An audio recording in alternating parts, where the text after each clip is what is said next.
오늘은 우리 민족 고유의 명절인 추석이 시작되는 연휴 첫날입니다.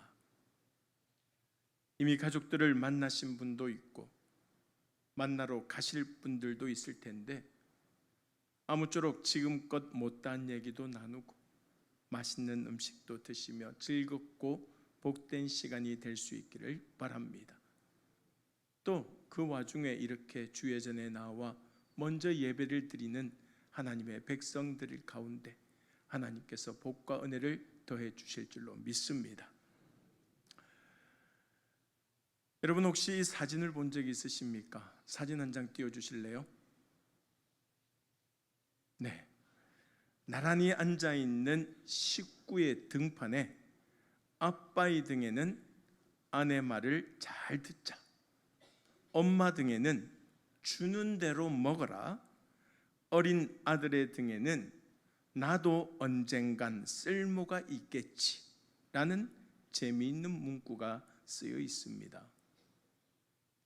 사실 재미있기도 하지만 이 시대의 가족상을 정확하게 표현한 재치 있는 문구이기도 해요. 가정의 평화를 지키기 위해 아내의 말을 잘 들어야 하는 조금은 무력한 요즘 남편과 가정의 주도권을 쥐고 있는 막강한 아내, 그리고 어려서부터 미래에 대한 불안감을 가지고 자라는 아이들의 모습을 그려내고 있기 때문이죠. 흔히 우리가 살아가는 이 시대를 포스트 모던 시대라고 하는데 이 시대의 특징 중 하나가 해체입니다. 실제로 예로부터 우리가 굳게 붙들고 살아가던 많은 전통적인 가치와 공동체가 해체되고 있으며 모든 공동체의 기본이 되면서도 가장 중요한 가족마저 해체되고 있는 상황이에요. 이런 시대를 향해 기독교가 전하는 메시지가 과연 복음이 될 수 있을까? 그런데 여러분, 하나님의 말씀이 이런 우리 시대를 향한 복음이 된다는 증거를 신약 성경에서 단 한 장의 짤막한 말씀으로 이루어진 이 빌레몬서를 통해 찾아볼 수 있다는 사실을 아십니까?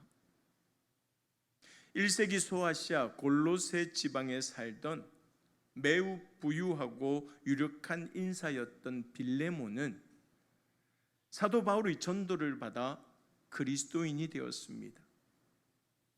그에게는 오네시모라고 하는 종이 있었는데 이 종이 로마로 도망을 쳤다가 가택연금을 당하고 있던 바울을 만나서 회개하고 신실한 그리스도인이 되었어요. 그리고 바울이 그를 주인이었던 빌레몬에게 다시 돌려보내면서 그를 용서하고 이제는 종이 아니라 사랑하는 형제로서 대해줄 것을 당부하는 개인적인 편지가 바로 이 빌레몬서입니다. 그런데 사도 바울이 빌레몬에게 보낸 이 편지를 통해서 우리 시대에 반드시 필요한 복음의 진수를 발견할 수 있다는 것이에요. 그렇다면 그 복음의 진수가 무엇인가? 첫 번째로 복음은 내 집이 교회가 될 수 있다는 소식입니다. 내 집이 뭐가 될 수 있다고요? 교회가 된다는 겁니다. 바울은 로마에서 갇혀있던 중에 빌레몬에게 이 편지를 썼어요. 자, 오늘 본문 1절과 2절 말씀을 같이 한번 읽어볼까요? 그리스도 예수를 위하여 갇힌 자 된 바울과 및 형제 디모데는 우리의 사랑을 받는 자요 동역자인 빌레몬과 자매 아비아와 우리와 함께 병사된 아키뽀와 내 집에 있는 교회에 편지하노니. 자, 자매 아비아 줄거놓고 병사된 아키포 줄거놓고 내 집에 있는 교회에 줄거넣어 보세요. 먼저 내 집에 있는 교회라는 표현을 통하여서 빌레몬의 집에서 교회가 모이고 있었음을 알 수가 있었어요. 이 교회가 바로 골로새 교회의 시작이었고 최초의 교인들이 빌레몬의 가족이었던 것이죠. 그래서 우리가 밑줄 그어놓은 내 집에 있는 교회, 그 밑에다가 골로새 교회의 시작이라고 적어 놓으세요. 콜로새 교회의 시작이고 최초의 교인이 바로 이 빌레몬이었다. 그리고 밑에 19절 말씀에 보면 그가 바울에게 빚진 것이 있다는 말에서 바울에게서 복음을 듣고 그리스도인이 되었다는 것을 알 수 있으며 이후로 자신의 재력으로 사도들의 선교 사역을 적극적으로 지원함으로써 사랑받는 동력자가 되었던 것이에요. 그리고 바울은 빌레몬의 아내 아비아를 조금 전에 줄 그어놓듯이 뭐라고 표현해요? 자매라고 표현합니다. 그리고 아들 아키프를 뭐라고 이야기합니까? 병사라고 불러요. 그만큼 자신의 집을 열어 교회로 모이게 하고 아내와 아들까지 복음을 위해 헌신하는 빌레몬의 가정에 애정을 가지고 있었던 것이에요. 그야말로 가정을 교회처럼, 교회를 가정처럼이라는 가정사역의 구호에 적합한 믿음의 가정이었던 것입니다. 한 자매가 믿지 않는 사람과 결혼하면서 결혼하면 함께 교회에 나가겠다는 약속을 받았지만 결혼하고 나니까 주일마다 낚시에, 동창회에 이런저런 약속을 만들어서 교회에 나오지 않더니 나중에는 아이들을 핑계로 아내까지 교회에 못 나가게 했습니다. 그럼에도 불구하고 이 자매는 주의를 지키기 위해 애썼지만 갈수록 심해지는 핍박과 다툼에 지쳐서 이혼을 결심하고 목사님을 찾아갔어요. 당연히 목사님은 자매를 만류하며 함께 기도해 보자고 했고 그때부터 자매는 이번에는 어떻게든 끝장을 보겠다는 각오로 기도하던 중에 사도행전 1장 8절 말씀에 큰 은혜를 받게 됩니다. 여러분, 사도행전 1장 8절 말씀이 어떤 말씀이죠? 같이 한번 읽어볼까요? 오직 성령이 너희에게 임하시면 너희가 권능을 받고 예루살렘과 온 유대와 사마리아와 땅끝까지 이르러 내 증인이 되리라 하시니라. 할렐루야. 지금까지는 아내와 엄마로 살았지만 이제부터는 이 가정을 향한 선교사로 살겠노라고 결심하고 선교하는 심정으로 남편을 대하기 시작했습니다. 그랬더니 시간이 많이 걸리기는 했지만 결국은 남편과 시부모님들까지 복음을 받아들이고 함께 교회에 나가게 되었다는 것이에요. 사랑하는 여러분, 좋은 교회를 찾지 말고 우리 교회를 좋은 교회로 만들어야 합니다. 남의 가정을 부러워하지 말고 내 가정을 행복한 가정으로 만들어야 한다는 것이에요. 내가 먼저 사랑하고 내가 먼저 헌신하는 마음으로 가정을 섬기고 교회를 위해 열심히 봉사할 때 그 가정이, 그 교회가 행복하고 아름다운 믿음의 공동체가 될 줄로 믿습니다. 요즘에 우리나라를 떠나서 이민 가고 싶다는 사람들이 점점 많아지고 실제로 이민을 가는 사람들이 많습니다. 물론 지구상에는 우리나라보다 살기 좋은 나라가 얼마든지 있어요. 하지만 그렇다고 모든 국민이 우리나라를 버리고 이민을 다 갈 수는 없지 않습니까? 결국 내 가정, 내 교회, 내 나라를 좋은 것으로 만들어야 하고 그러기 위해서는 무엇보다도 선교사인 마음으로 복음을 전하여서 하나님의 은혜와 평강이 머무는 곳으로 만들어야 할 줄로 믿습니다. 그러므로 우리의 가정이, 우리의 교회가, 이 나라 이 민족이 하나님 은혜가 넘쳐나서 늘 행복하고 아름다운 곳으로 하나님 앞에 찬양 올려드리며 나아가는 믿음의 공동체가 될 수 있기를 간절히 소망합니다. 그 시작이 바로 우리부터 시작되어야 돼. 나부터. 두 번째로 복음은 신분을 넘어 모두가 가족이 될 수 있다는 소식이에요.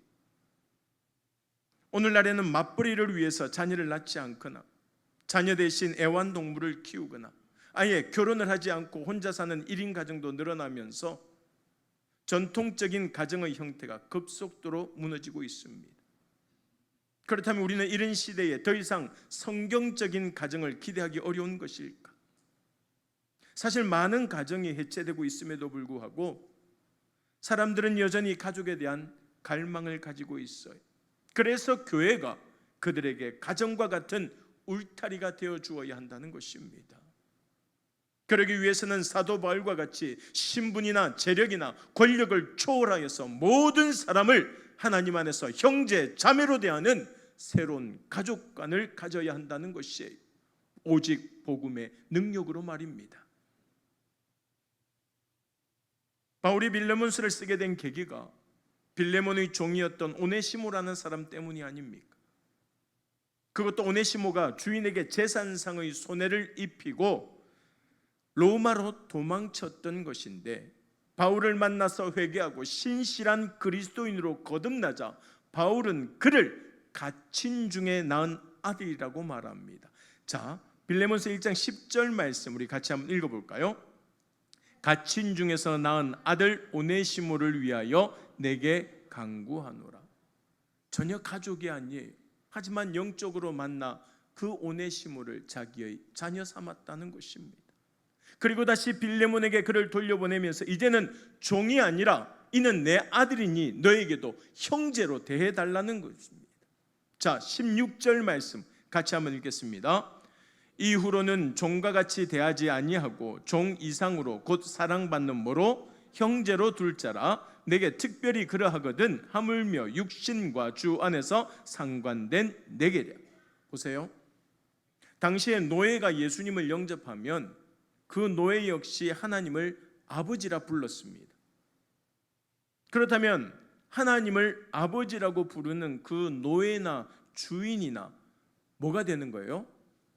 한 아버지 미치니까 한 형제가 되는 것 아닙니까? 이것이 바로 복음의 능력이라는 것이에요. 갈라디아서 3장 28절 말씀에 보면 이런 말씀이 있습니다. 너희는 유대인이나 헬라인이나 종이나 자유인이나 남자나 여자나 다 그리스도 예수 안에서 무엇이라? 하나라는 것이에요. 하나다. 복음은 신분과 인종과 성별을 초월하여서 예수 안에 있는 모든 사람을 한 가족이 되게 한다는 것이에요. 그래서 특별 새벽기도의 마지막 날에도 말씀드렸듯이 반상의 구분이 엄격하던 그 19세기 말에도 교회는 죄인들이 하나님 앞에 나오는 곳이며 하나님 안에서는 모두가 하나라는 믿음 아래 양반과 백정이 함께 예배를 드리고 왕족과 백정이 동시에 최초의 장례로 피택되는 아름다운 역사가 일어났던 것이죠. 이미 100여 년 전 조선시대에도 하나님 안에서 신분의 벽을 넘어 하나가 되었다면 오늘날 교회는 더더욱 하나님의 사랑으로 모든 사람을 형제 자매로 여기고 온전한 믿음의 공동체를 이루어야 할 사명을 가지고 있음을 잊지 말아야 할 줄로 믿습니다. 우리 모두는 한 가족이고 한 형제라는 거예요. 세 번째로, 복음은 용서하면 모두 가족이 될 수 있다는 소식입니다. 여러분, 오늘날 가정이 무너지고 가족이 해체되는 가장 큰 이유가 무엇일까요? 수없이 많은 원인이 있겠지만 가장 주된 원인은 서로 용서하지 못하기 때문입니다. 존 오트버그 목사님은 포스트 모던 시대를 살아가는 사람들을 가까이 다가가면 상대방에게 상처를 주고 자신도 상처를 입는 고슴도치와 같다고 말했습니다. 이런 사람들이 함께 살아갈 수 있는 유일한 길은 서로를 용서하는 것뿐이에요. 특별히 혈연 관계를 넘어 영적인 가족이 되어서 믿음의 공동체를 이룰 수 있는 길은 오직 용서밖에 없다는 사실을 우리는 기억해야 한다는 것이에요. 십자가에 피 흘려 죽어가시면서도 자신을 못 박은 사람들을 용서해달라고 기도하신 예수님처럼 말입니다. 그래서 누가복음 23장 34절 말씀에 예수님의 그 말씀 다시 한번 읽어볼까요? 이에 예수께서 이르시되 아버지 저들을 사하여 주옵소서 자기들이 하는 것을 알지 못함이니이다 하시더라. 그들이 그의 옷을 나눠 제비 뽑을세. 죽으면서까지도 자신을 괴롭히고 죽이는 그 사람들을 용서해달라고 기도하십니다. 빌레몬서에 등장하는 오네시모처럼 주인에게 피해를 입히고 달아났던 노예가 잡히게 되면 용서 없는 사형으로 다스리는 것이 당시의 관행이었어요. 그러나 바울은 오네시모의 주인이었던 빌레몬에게 뭐라고 부탁해요? 빌레몬서 1장 18절 말씀 우리 같이 한번 읽어볼까요? 그가 만일 내게 불의를 하였거나 내게 빚진 것이 있으면 그것을 어떻게 해요? 내 앞으로 계산하라는 것입니다.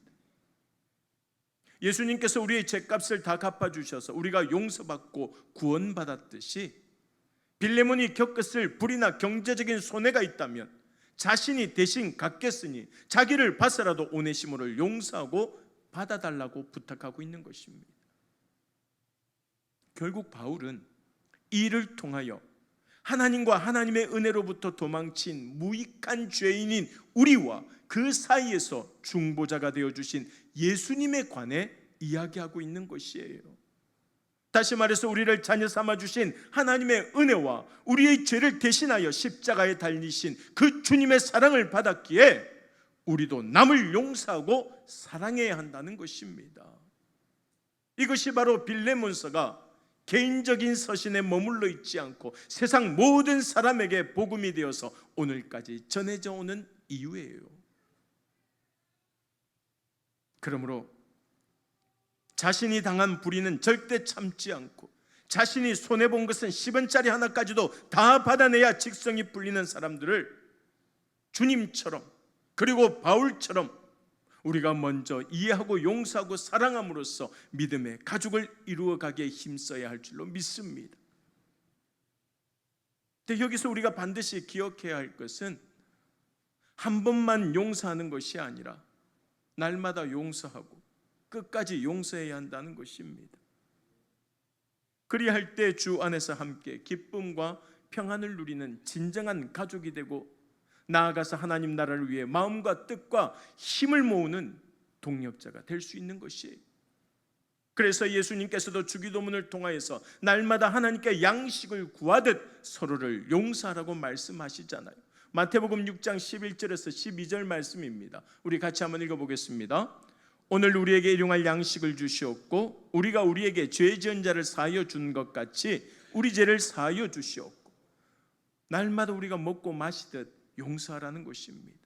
또한 우리가 다른 사람의 죄를 용서하지 않으면 우리도 하나님께 용서받을 수 없다는 사실도 기억하라고 말씀하고 있죠. 바로 그 다음 절인 14절과 15절 말씀 같이 읽겠습니다. 너희가 사람의 잘못을 용서하면 너희 하늘 아버지께서도 너희 잘못을 용서하시려니와 너희가 사람의 잘못을 용서하지 아니하면 너희 아버지께서도 너희 잘못을 어떻게 해요? 용서하지 아니하시리라. 여러분 정말 무서운 말씀 아닙니까? 내가 너희를 용서한 것 같이 너희도 용서하라는 거예요. 근데 너희가 용서하지 못하면 나도 용서치 않겠다는 것입니다. 사랑하는 여러분, 하나님께서는 악을 선으로 바꾸시는 분이세요. 오네시모가 죄를 짓고 주인에게서 도망치고 그곳에서 바울을 만난 것은 결코 우연이 아니라는 말입니다. 만약 오네시모가 그런 죄를 짓지 않았다면 끝까지 노예로 살다가 인생을 마감했을 것이지만 죄 때문에 로마까지 와서 바울을 만나고 구원을 받았지 않습니까? 바울은 이런 하나님의 섭리를 깨달았기 때문에 빌레몬에게 오네시모를 용서하라고 한 것이에요. 구약 성경에 보면은 또 이러한 사람이 나타나는데 요셉의 인생도 마찬가지예요. 애굽의 총리가 된 요셉은 자기를 애굽에 팔았던 형들을 만나서 이렇게 고백합니다. 창세기 45장 5절 말씀입니다. 같이 읽겠습니다. 당신들이 나를 이곳에 팔았다고 해서 근심하지 마소서, 한탄하지 마소서. 하나님이 생명을 구원하시려고 나를 당신들보다 먼저 보내셨나이다. 자기를 판 형들에게 걱정하지 말라는 겁니다. 내가 이렇게 고생했지만 그럼에도 불구하고 하나님께서는 나를 통하여 새로운 생명과 또한 은혜를 주신다는 것이에요. 그런 섭리를 믿었습니다. 형들은 동생을 죽일 만큼 미워하면서 노예로 팔아버렸지만 애굽으로 간 요셉은 오히려 총리가 되어서 자기 민족을 구원해내는 하나님의 섭리를 체험했던 것이죠. 그리고 뭐라고 고백해요? 창세기 50장 20절 말씀 우리 같이 한번 읽어보겠습니다. 50장 20절입니다. 당신들은 나를 해하려 하였으나 하나님은 그것을 선으로 바꾸사 오늘과 같이 많은 백성의 생명을 구원하게 하시려 하셨나니. 할렐루야. 여러분, 행여 당장 우리 앞에 너무 억울하고 괴롭고 가슴 아픈 일만 계속되는 것 같아도 하나님의 뜻대로 부르심을 입은 자들에게는 모든 것이 합력하여 선을 이룰 줄 믿고 끝까지 이해하고 용서하며 나아가는 믿음의 백성들이 될 수 있기를 간절히 소망합니다. 자기가 잘못해놓고 남이 용서하지 않는 것을 탓하고 남이 잘못했을 때는 자기에게 사과하지 않는 것을 탓하는 사람들 속에서 하나님의 은혜로 용서받고 구원받았음을 아는 우리가 먼저 용서를 구하고 또 너그러이 용서하면서 우리가 받은 사랑을 전할 수 있기를 간절히 소망합니다. 또한 우리는 모두 하나님께 빚진 자라는 사실을 잊어서는 안 돼요. 바울이 친필로 쓴다고 표현한 것은 돈을 갚겠다는 말이 인사치레가 아니라 반드시 그렇게 하겠다는 뜻임을 알 수 있습니다. 그런데 바울은 그 다음에 빌레몬도 자신에게 빚진 것이 있다는 아주 의미심장한 말을 남기죠. 즉 빌레몬이 바울에게서 복음을 듣고 구원받은 것을 말합니다. 다시 말해서 오네시모가 빌레몬에게 빚진 것은 기껏해야 돈이지만 빌레몬이 바울에게 빚진 것은 영원한 생명이라는 말이에요. 그렇다면 누가 더 큰 빚을 지고 있는 것이에요? 당연히 빌레몬 아닙니까? 그러면서 바울은 오네시모가 빌레몬에게 진 빚은 자신이 갚겠지만 빌레몬이 자신에게 진 빚은 오네시모에게 갚으라고 합니다. 어떻게 해요? 오네시모를 용서하고 그리스도 안에서 한 형제로 받아들여 달라는 것이죠. 마찬가지로 우리는 모두 예수님께 생명을 빚진 자들입니다. 또한 우리에게 복음을 전해준 사람에게도 빚이 있어요. 그런데 그 빚은 예수님께 갚을 수도 없고 우리를 전도한 사람에게 갚을 수도 없습니다. 다만 아직 주님을 알지 못하는 사람에게 복음을 전하고 나에게 잘못한 사람을 용서함으로 갚아야 한다는 것이죠. 그렇다면 빌레몬은 오네시모를 용서했을까요? 성경에는 빌레몬이 오네시모를 용서했다는 말이 나와 있지는 않습니다. 하지만 당연히 용서했을 것이에요. 왜요? 빌레몬서가 성경에 기록되어 있다는 것이 그 증거입니다. 만약 빌레몬이 바울의 요청을 거부했다면 이 편지는 아마도 쓰레기통으로 들어갔을 것이지만 바울을 변화시킨 복음의 능력이 오네시모를 변화시키고 빌레몬을 변화시킴으로 이 놀라운 일을 가능하게 했던 것이에요. 사진 한 장 보여주십시오. 기역자 교회로 알려진 김제 금산교회입니다. 교회 모양이 기역자로 되어 있죠. 금산교회. 이 테이트라고 하는 선교사로부터 전도를 받은 조덕삼 씨에 의해 세워진 교회예요. 그런데 그 집의 머슴이었던 이자익 씨도 함께 예수님을 믿게 됩니다.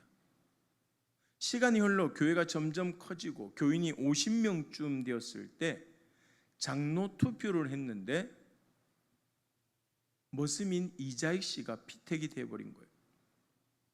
그러자 교인들은 그 지역의 유지인데다가 교회를 세우고 교회의 재정까지 전부 감당하고 있는 조덕삼 씨가 아니라 그 집 머슴이 장로가 되었으니 과연 조덕삼 씨가 어떤 반응을 보일지 몰라 술렁거렸습니다.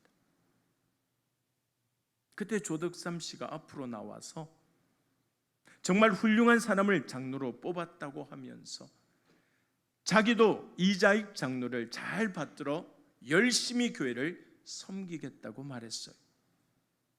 그제야 노심초사하던 성도들이 박수를 치며 기뻐했고 후에 조덕삼 씨도 장로가 되어서 이자익 장로를 평양에 있는 신학교에 보내어 목사가 되게 했고 이 이자익 목사를 금산교회 담임 목사로 청빙하여 장로로서 죽을 때까지 잘 섬겼다는 것이에요. 사랑하는 여러분, 복음은 모든 죄를 용서하고 모든 편견과 갈등을 뛰어넘어 모두를 하나 되게 하는 능력이 되는 줄로 믿습니다. 그러므로 죄 때문에 괴로워하고 상처 때문에 아파하는 사람들에게 율법이 아니라 복음을 들려주어야 한다는 것이에요. 그리고 우리는 언제나 복음의 은혜와 평강을 함께 나누며 살아가야 한다는 것이에요.